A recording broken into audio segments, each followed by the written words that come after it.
Hello and welcome to Saint-Nicolas-des-Champs Church. My name is Gracie Covarrubias and I'm here to invite you on a journey into Louise's life. This very church actually played a central role in helping Louise on her own life path of self-discovery and faith. On June 4th, 1623, Louise received a revelation unlike any other within the hallowed halls of this church. Louise was at a crossroads in her life, and she wasn't where she felt she was meant to be. Her husband's health had continued to decline, and she was struggling to balance her role as a wife and mother with her own dreams. But now, more than ever, her dream of serving others as a sister was starting to feel like an impossibility. I imagine the phrase, "What am I even doing with my life?" echoed in Louise's mind constantly. And so, overwhelmed with frustration, on the Feast of Pentecost, Louise actually came here. And while at prayer, she pleaded to God for guidance. And just when she thought all hope was lost, he answered that prayer. And she experienced a vision in which she saw herself finally serving the poor and living in community with sisters. This flicker of hope became her lumiere, or her guiding light.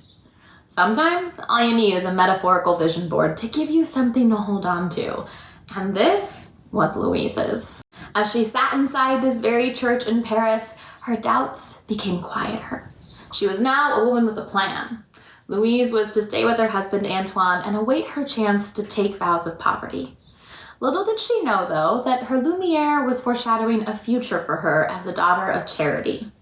All that mattered was that Louise finally saw an opportunity, and she was going to make it manifest itself if it was the last thing that she did.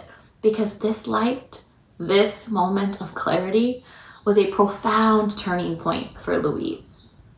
In fact, the moment was so powerful that she wrote down what God had advised her and the details of the vision that appeared so clearly in her mind. She cherished that moment and the peace and the hope that it brought her. So much so that as a reminder of her newfound purpose, Louise actually put that note in her pocket and carried it with her everywhere, every single day until the day that she died. You know, it feels like an innately human fear to not have a defined purpose or a linear life plan. We live our entire lives being told to go to school, get a degree, and become someone in this world that makes a difference, in that order specifically. And Louise was no different. From the get-go, though, she knew what she wanted. She dreamed of living a life in service of something bigger than herself. But, as life would have it, she soon found herself living a life far from that picture-perfect linear plan that she had dreamed of as a young adult. Actually, getting married and becoming a mom weren't even part of her original life plan, and the years leading up to her lumiere were challenging. So Louise came to this very church feeling the weight of the world on her shoulders. She'd awakened to a life that didn't entirely feel hers and struggled with self-doubt and finding her own purpose in the world. Sound familiar?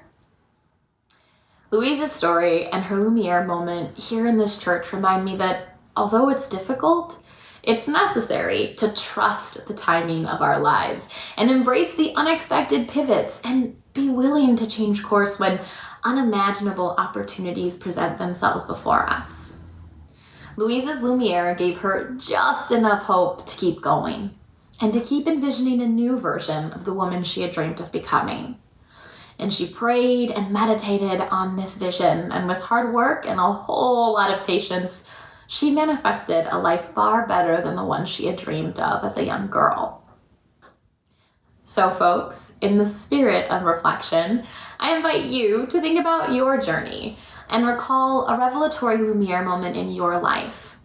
Just as Louise did, I invite you to write it down and to carry it with you throughout your day today as a reminder of just how far you yourself have come.